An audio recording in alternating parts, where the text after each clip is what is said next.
Bienvenidos a su materia de Física 3. Esta es la lección número 12. La unidad que estamos analizando es la unidad número 2, electricidad y magnetismo. Y los temas que vamos a estudiar en esta ocasión son el magnetismo, los imanes, la inducción magnética, campo magnético, leyes magnéticas, el electromagnetismo e inducción electromagnética. Bien, el objetivo es que el alumno identifique el concepto de magnetismo, qué son los imanes, que conozca el concepto de campo magnético, de inducción magnética, las leyes magnéticas y el electromagnetismo e inducción electromagnética. Bien, vamos a iniciar nuestra clase describiendo lo que se considera como magnetismo.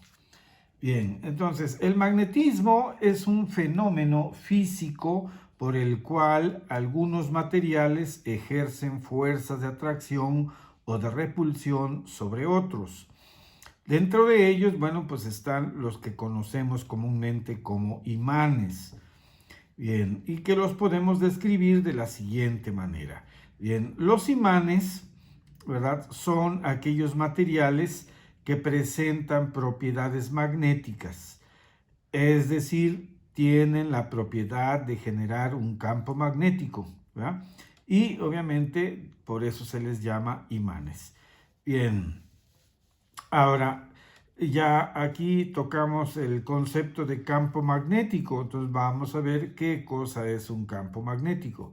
Bien, un campo magnético es un espacio en donde se ejercen fuerzas denominadas magnéticas sobre partículas cargadas en movimiento. Se dice, ¿verdad? Entonces, que este campo magnético es un espacio en donde se ejercen fuerzas denominadas magnéticas sobre partículas cargadas en movimiento. Bien, ahora, las fuerzas magnéticas, ¿verdad? ¿Qué son las fuerzas magnéticas? Bueno, pues podemos considerar que las fuerzas magnéticas son fuerzas que atraen o repelen metales. Bien, bajo esto que acabamos nosotros de escribir, nosotros consideramos que el campo magnético tiene tres características. Uno, que solo ejerce fuerza sobre partículas cargadas en movimiento. Dos, cuando las partículas están en reposo, no ejercen ningún tipo de fuerza. Y tres, podemos decir nosotros que al igual que el campo eléctrico es un campo vectorial. Entonces, el campo magnético también es un campo vectorial. Ahora, ¿cómo se genera un campo magnético? Bien, existen materiales que de forma natural pueden generar un campo magnético. Un ejemplo de esto sería la magnetita. Y este campo puede ser generado por cargas en movimiento o por corrientes eléctricas que circulan en un conductor.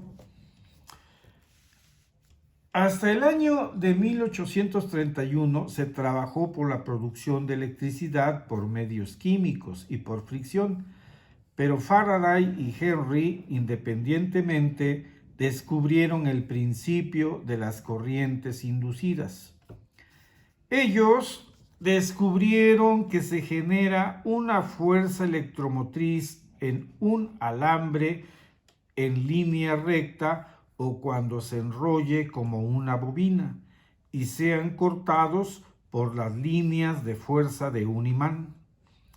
La fuerza electromotriz produce un movimiento de electrones a lo largo del conductor y se llama corriente inducida.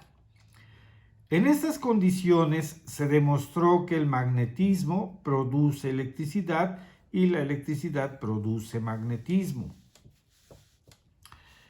Si una pieza de hierro u otro material magnético se coloca en el interior de una bobina, sus átomos se orientan por la acción del campo magnético y de ese modo las sustancias llegan a ser magnéticas.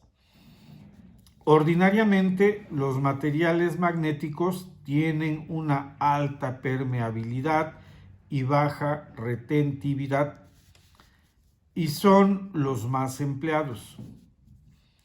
El efecto que se obtiene por el empleo de tales sustancias al paso de la corriente se le llama electromagnetismo. Para distinguirlo de la acción de los imanes comunes.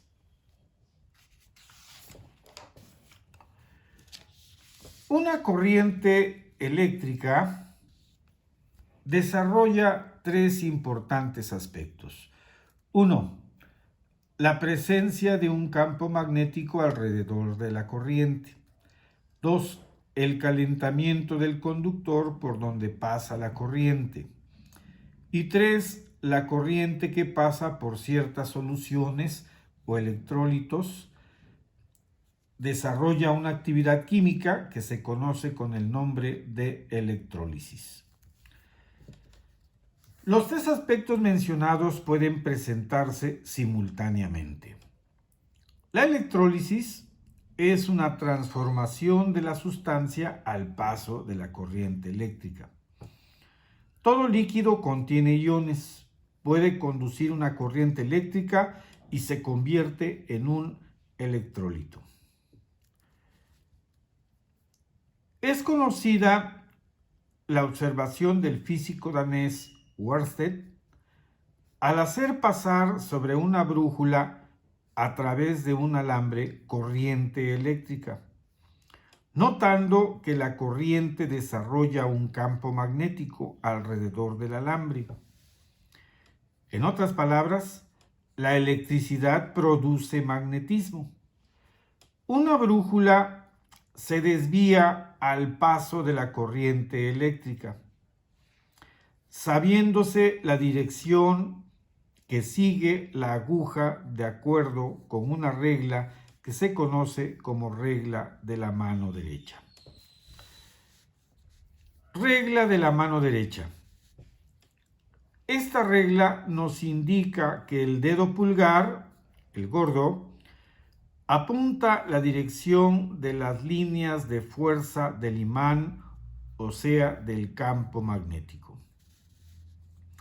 El movimiento de la aguja será señalado por el dedo de en medio, como se muestra en la figura 1, y la dirección de las corrientes inducidas son indicadas por el dedo índice.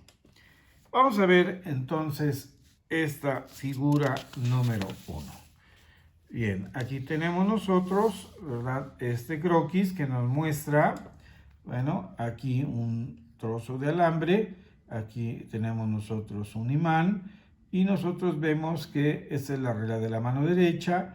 Aquí el dedo pulgar nos está indicando, ¿verdad?, el campo magnético, ¿sí?, se está generando.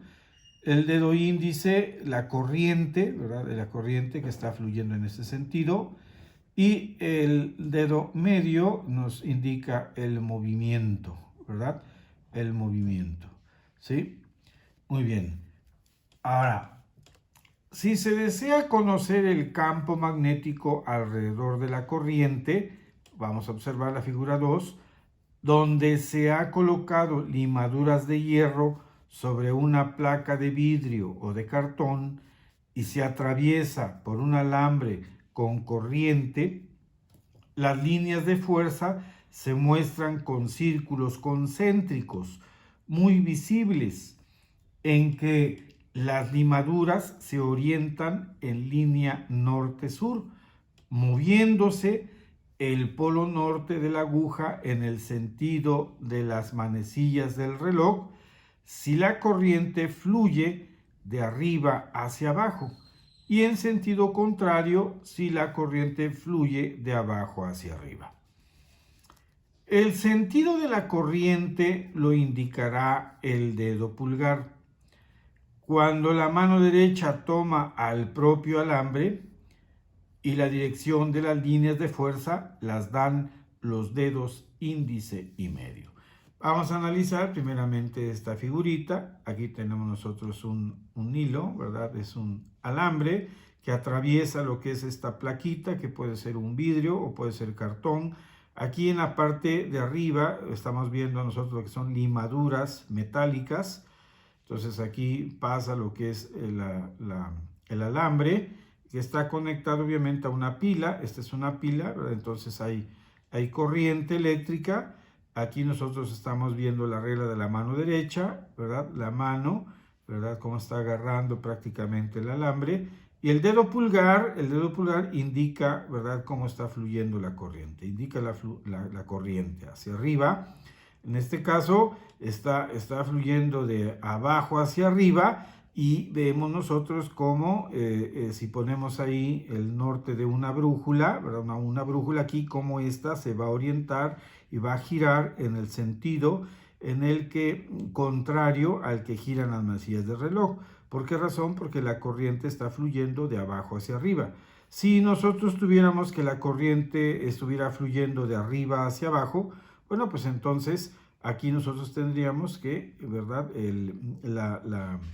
Las agujas de lo que sería nuestra brújula se estarían moviendo en el sentido, se estarían orientando en el sentido en el que giran las manecillas del reloj.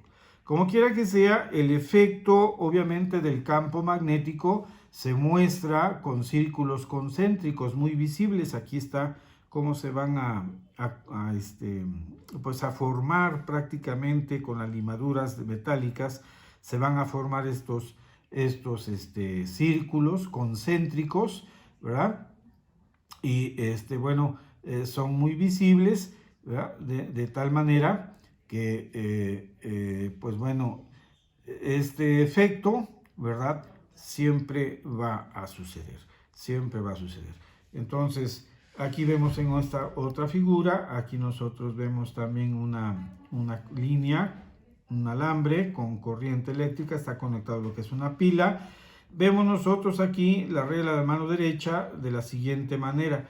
Aquí el dedo medio, ¿verdad? Nos indica la dirección del dedo medio, nos indica la dirección de la corriente, está fluyendo, ¿verdad? En ese sentido.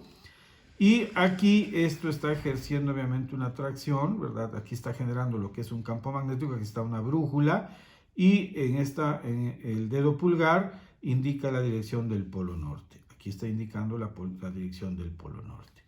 Bien, entonces vamos a continuar con nuestra descripción, ¿verdad? Y entonces vamos a decir que la experiencia de la mano derecha se puede comprobar colocando encima de la placa dos brújulas y pasando por corto tiempo, ¿verdad? Corriente de pila. Entonces las limaduras se orientan como se indica en esta figura, que le estamos llamando figura número 3. Entonces aquí estamos viendo cómo está fluyendo la corriente de abajo hacia arriba. Aquí se están formando lo que son los círculos concéntricos con las limaduras obviamente metálicas. Y estamos viendo que si colocamos aquí las brújulas, bueno, pues vamos a ver que el norte va a estar obviamente tratando que la aguja gire en el sentido contrario al que giran las manecillas del reloj. Si la corriente fluye de abajo hacia arriba. Si la corriente fluye de arriba hacia abajo, bueno, pues entonces vamos a ver que va a ser al revés. Pues aquí la posición del norte de la aguja va a tratar de moverse en el sentido en el que giran las manecillas del reloj. Entonces, como quiera que sea, aquí en esta figura estamos viendo las líneas de fuerza magnética alrededor del alambre conductor. Bien.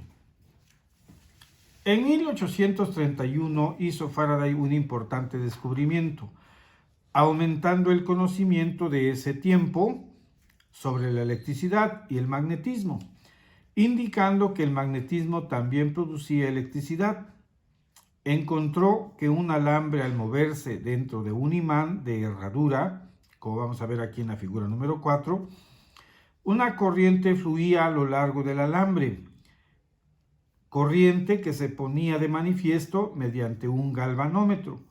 Su aguja se movía hacia la derecha y al sacar el alambre se movía hacia la izquierda. Bien, entonces aquí tenemos una figurita que nos muestra que nos muestra ese efecto. Aquí estaría el alambre, ¿verdad? Ese sería un galvanómetro, ¿verdad? Y aquí nosotros vamos a ver, ¿verdad?, que introducimos obviamente el alambre por lo que es este campo magnético que se genera aquí en este imán de herradura, y cuando se introduce vemos que obviamente que la aguja se mueve, ¿sí? Y cuando se saca lo que es ese alambre también se vuelve a notar que la aguja se mueve. Entonces eso es obviamente una evidencia de que la corriente, ¿verdad?, una corriente fluye a lo largo del alambre, ¿verdad? Entonces, esta es una figurita que nos muestra precisamente este efecto. Bien, vamos a ver otra figura aquí donde sucedía lo mismo cuando una bobina unida al galvanómetro, este es el galvanómetro, ¿verdad? Es la bobina, aquí estamos viendo, ¿sí?, el cable enrollado, es una bobina. Vemos aquí que una bobina unida a un galvanómetro se ponía en contacto a distancia con un imán. Aquí estamos introduciendo lo que es un imán. Entonces se originaba un flujo de corriente en dos direcciones, constituyendo un ciclo de corriente alternativa. Entonces estamos viendo aquí cómo cuando se metía lo que era el imán, obviamente aquí la agujita se movía. Las corrientes inducidas mediante un imán mueven la aguja, ¿verdad?, alternativamente. Aquí se detectaba, obviamente, que había una corriente eléctrica. Bien, vamos a hablar ahora entonces acerca de lo que es el electroimán y el descubrimiento del generador. Bien, cuando la corriente marcha en un conductor lineal, hemos visto que se forman líneas de fuerza concéntricas, pero cuando el alambre o conductor tiene una forma circular o se enrolla el conductor en la forma de hélice, los campos magnéticos se manifiestan de un modo especial. Es semejante al de un imán. Atrae pedacitos de limaduras de hierro y tiene sus dos polos, norte y sur. Cuando el conductor es largo y se enrolla en forma de hélice, se tiene un solenoide. Aquí vamos a ver en la figura número 6 que es un solenoide, ¿verdad? Cómo se forma, lo que es este solenoide. Cada una de sus espiras o vueltas del solenoide es un verdadero imán. Cada vuelta es un imán y sigue uno a continuación de otro, constituyendo un gran imán completo, que es el solenoide. De manera que mientras más grande sea el alambre, más potente será el solenoide. Entonces aquí nosotros tenemos aquí, ¿verdad?, lo que es una espira, una vuelta, ¿verdad? Aquí está fluyendo corriente y aquí estamos viendo cómo son las líneas de fuerza del campo magnético, ¿verdad? Y entonces aquí vemos que si nosotros tenemos que hay varias espiras, hay varias vueltas, bueno, pues esto se va a convertir en un imán más grande, más potente. ¿Estamos de acuerdo? ¿Sí? Muy bien, entonces es el campo magnético de una corriente circular formando un solenoide. Esto es lo que llamamos nosotros como solenoide. Bien. También se experimentó que al colocar un alma de hierro dulce en el interior de un solenoide, se tiene lo que es un electroimán. Aquí vamos a ver en la figura 7 lo que es un electroimán, en que al pasar la corriente al hierro dulce se convierte en un imán permanente con sus polaridades, que son más ventajosos cuando el hierro se adapta en herradura. Entonces aquí nosotros vemos, ¿verdad?, cómo está la pila, ¿verdad? Aquí se forma lo que es el solenoide, ¿verdad? Aquí está enrollando al núcleo de hierro dulce, y entonces nosotros, ¿verdad?, vemos aquí cómo el embobinado está cubriendo precisamente a esa alma de hierro dulce en el que va a pasar la corriente en este hilo, ¿verdad? Y entonces el hierro dulce se convierte en un imán permanente con sus polaridades. Aquí vamos a tener un norte y un sur, ¿sí?, que son más ventajosos cuando el hierro se adapta en forma de herradura. Aquí cuando se adapta el hierro en forma de herradura, aquí tenemos nosotros nuestras espiras, ¿verdad? Cubriendo lo que es la barra de hierro dulce, pero ahora en forma de imán. Bueno, pues entonces aquí se obtiene lo que es un imán permanente, que es más ventajoso, ¿verdad? Es más ventajosa esta forma. Entonces serían las líneas de fuerza, sería el embobinado, sería el núcleo, ¿verdad? El núcleo de hierro dulce, ¿sí? Aquí sería la pila por la cual se está obviamente transmitiendo lo que es la corriente eléctrica. Entonces es la formación de un electroimán como efecto magnético de la corriente. Bien. Variando la corriente en el electroimán, se ha experimentado y llegado a obtener un transformador. ¿Y qué es un transformador? Bueno, pues es un aparato que recibe energía eléctrica en una bobina primaria con un núcleo de hierro laminado y la convierte por inducción sobre una bobina secundaria. O sea, la convierte en otra energía eléctrica que puede ser elevándola o puede ser disminuyéndola, ¿verdad?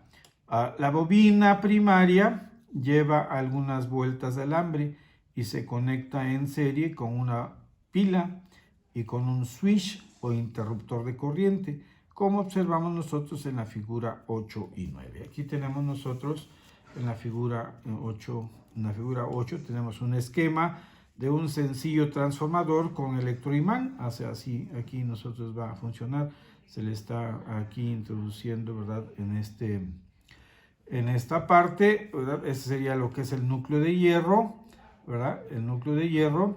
Bueno, y entonces aquí en una bobina primaria, ¿verdad? Con este núcleo de hierro laminado, ¿verdad? La convierte por inducción, o sea, aquí estamos metiendo 240 volts, la convierte por inducción en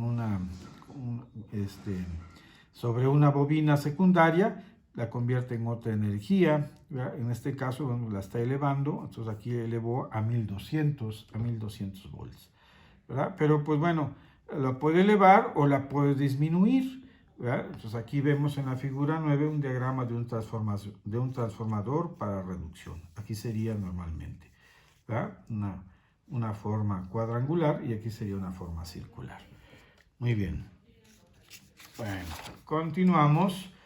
Y pues bueno, ahora vamos a ver nosotros el concepto desde luego de inducción magnética o densidad de flujo magnético, ¿verdad? Y podemos describir aquí en base a lo que hemos nosotros analizado, que la inducción magnética o densidad de flujo magnético se puede considerar como el flujo magnético por unidad de área de una sección normal a la dirección del flujo. Y la inducción electromagnética podemos decir que es aquella que se produce al pasar una corriente eléctrica por una bobina primaria, en donde se produce un campo magnético que atrapa a la bobina secundaria y se crea un voltaje eléctrico. Bien, es lo que podemos decir acerca de lo que es la inducción electromagnética. Bien, y en cuanto a las leyes del magnetismo, bueno, pues las leyes del magnetismo, aquí nosotros podemos decir que hay una ley cuantitativa en donde nosotros vemos que dos polos diferentes se atraen y polos iguales se repelen. Entonces aquí tenemos, ¿verdad? Tenemos aquí un polo, aquí sería el norte y sería el sur, entonces hay una fuerza de atracción, se atraen, pero si nosotros tenemos aquí que este sería un norte, ¿verdad? Y este sería un norte, son dos polos iguales, vamos a ver aquí que se repelen. Aquí las fuerzas serían se repelen, de repulsión. Bien, esa sería una forma cualitativa. Ahora en una forma cuantitativa, nosotros tenemos aquí, analizando la primera figura, que cuando hay esa fuerza de atracción, si aquí hay una masa M1 y esta consideramos aquí una masa M2, y obviamente hay una distancia entre esas dos masas. Bueno, podemos nosotros calcular esa fuerza de atracción por medio de esta expresión. Esta expresión algebraica que tenemos aquí, que dice que es 1 sobre mu, que multiplica al producto de las masas, o sea, M1 por M2, entre el cuadrado de la distancia que los separa a esas dos masas. En donde en donde mu, o sea, esta es una letra del alfabeto griego, mu es una constante que va a valer 10 a la menos 7 Webers al cuadrado sobre Newton metros al cuadrado. Bien, vamos a ver nosotros un primer problema donde vamos a aplicar precisamente esta ley y vamos a analizar este problemita. Dice, problema 1. Dos masas magnéticas M1 de 2 por 10 a la menos 6 Weber, ¿verdad? Aquí, y M2 igual a 0.3 por 10 a la menos 6 Weber, se atraen con una fuerza F de 150 por 10 a la menos 6 newtons. Dice, calcular cuál será la distancia que las separa. Bueno, aquí nosotros tenemos, ¿sí? Bueno, las unidades aquí, ¿verdad? Las vamos nosotros de nuevo a poner aquí, vamos a poner en los datos. Lo que nos están aquí pidiendo es la distancia, es nuestra incógnita. Tenemos aquí que la fuerza, ¿verdad? De atracción, ¿verdad? Aquí nos están diciendo, calcular la distancia que los separa, bueno, considerando que la fuerza de atracción es de 150 por 10 a la menos 6 newtons, y tenemos que la masa M1 es igual a 2 por 10 a la menos 6 Weber. Aquí la vamos a poner en estas unidades que se llaman Weber, WB. M2 es igual a 0.3 por 10 a la menos 6 Weber, ¿verdad? Solamente que aquí esta M2 también la podemos nosotros expresar en potencias de 10 de esta manera. Yo puedo decir M2 es igual a 3 por 10 a la menos 7 Weber. Y mu, que es una constante, es 10 a la menos 7, esa la dejamos igual.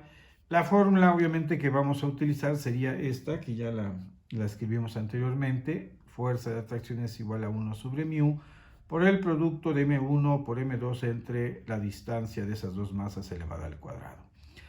Y de aquí lo que nosotros vamos a hacer es despejar a lo que es la distancia. Entonces aquí el despeje, en nuestra distancia quedaría D es igual a raíz cuadrada de la masa 1 por la masa 2 sobre el producto de la fuerza por mu, por la constante mu. Bien, hacemos la sustitución de nuestros datos y tenemos que la distancia va a ser igual a la raíz cuadrada, que sería masa 1, aquí estamos teniendo que sería 2 por 10 a la menos 6, aquí lo pasamos, serían Weber, ¿verdad?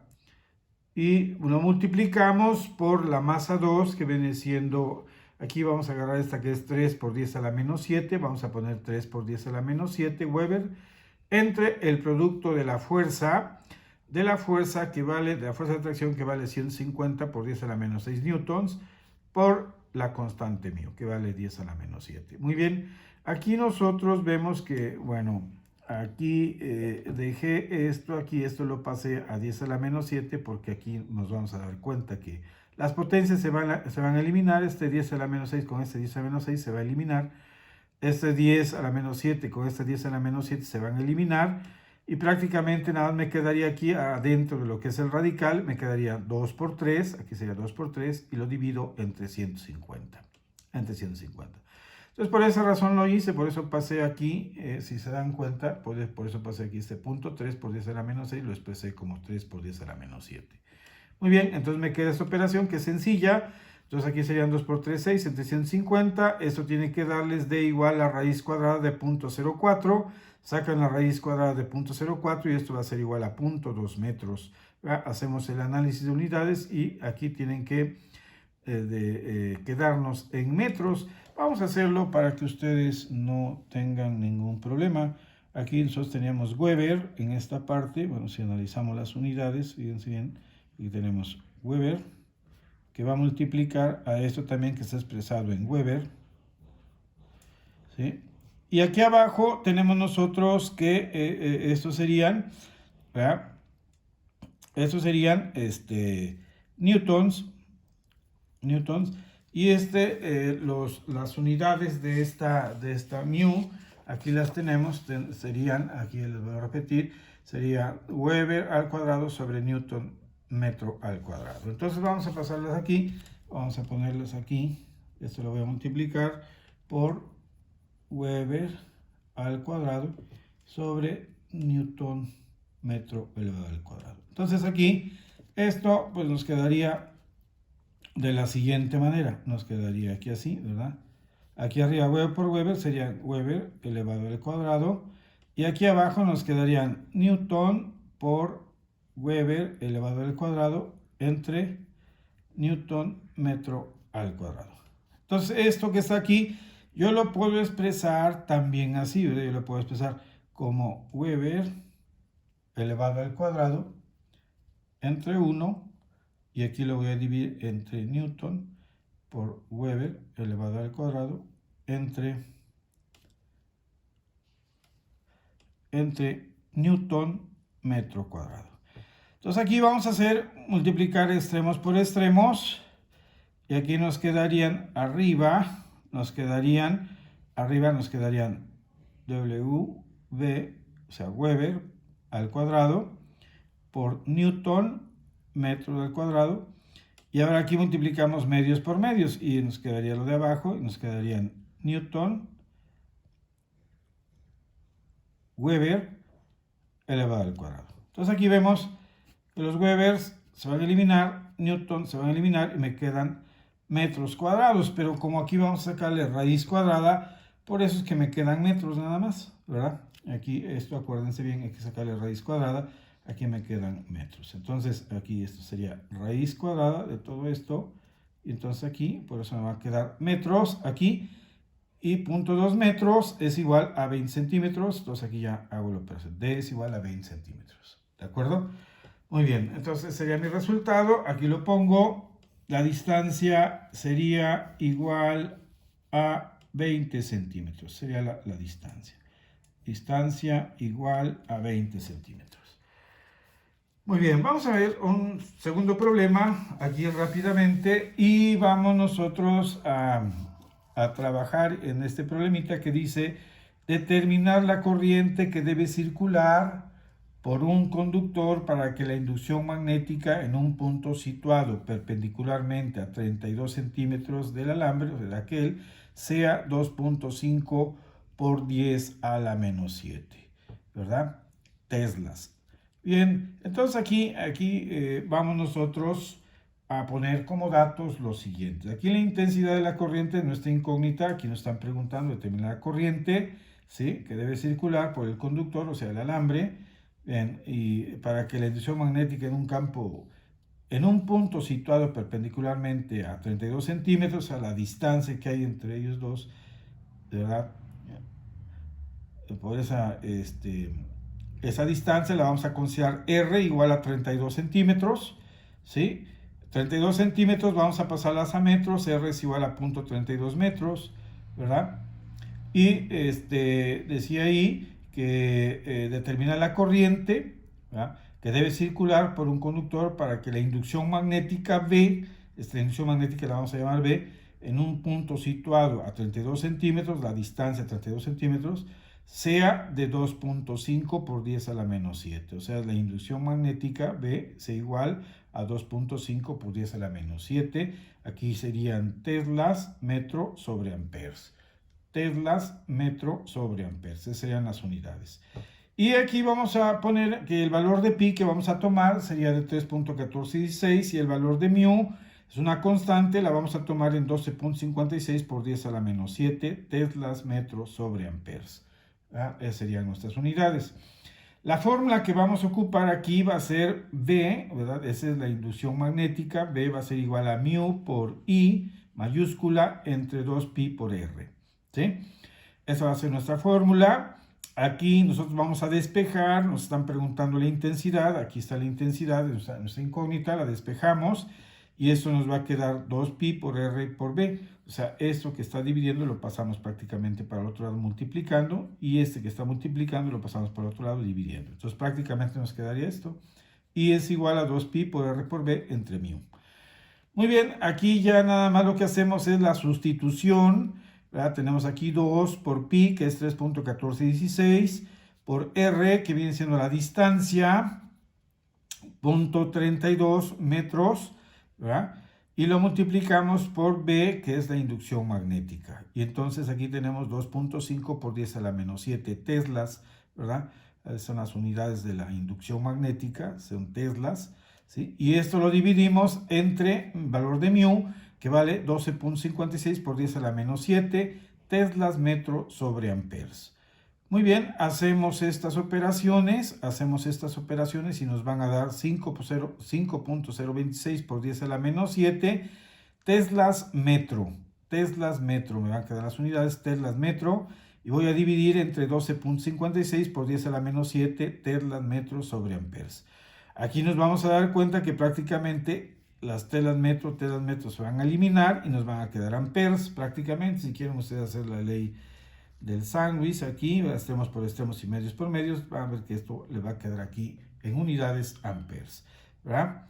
O sea, lo podemos hacer aquí para que no haya ningún problema. Entonces, en el numerador me quedan teslas metro, aquí sobre 1, aquí pongo red de quebrado, abajo pongo teslas metro sobre amperes, y entonces, ¿verdad? Esto hacemos extremos por extremos, aquí me va a quedar teslas, metros, amperes, y aquí medios por medios se me va a dar el denominador, va a quedar teslas metro, entonces decimos, eliminan los teslas metro y me quedan amperes. Entonces las unidades aquí son amperes. Muy bien, pues esto es por lo pronto, ¿verdad? Nuestros temas del día de hoy, y desde luego, bueno, pues están planteados estos ejercicios en clase, los cuales yo espero que ustedes los resuelvan, ¿verdad? Y los puedan mandar en tiempo y forma a la plataforma. Los pueden subir en tiempo y forma a la plataforma. Desde luego, bueno, aquí quiero hacerles un comentario. Mañana teníamos nosotros, o sea, el día martes, teníamos nosotros nuestra videoconferencia después de la lección. Voy a tener una junta, me estoy ahorita observando en lo que es mis recados, que tengo una junta mañana en la institución a las 5 de la tarde. Nuestra videoconferencia está ahí programada a las 5 de la tarde. Si no es posible que yo esté con ustedes, entonces yo les voy a pedir por favor que resuelvan sus problemas, ¿sí? Resuelvan sus problemas y me manden obviamente sus resultados a la plataforma en tiempo y forma, ¿verdad? Si no me puedo conectar entonces el día de mañana, entonces les pido por favor resuelvan sus ejercicios en clase, y no me voy a poder conectar porque voy a estar en junta, me están llamando de la institución. Vamos a tener junta mañana martes a las 5 de la tarde, entonces es la hora que teníamos programado por ahí, conectarnos. Entonces, bueno, yo les voy a pedir, resuelvan sus ejercicios en clase y mándenme sus respuestas. Bien, por el momento es todo, jovencitos, que estén bien, nos vemos, hasta pronto y que Dios los bendiga.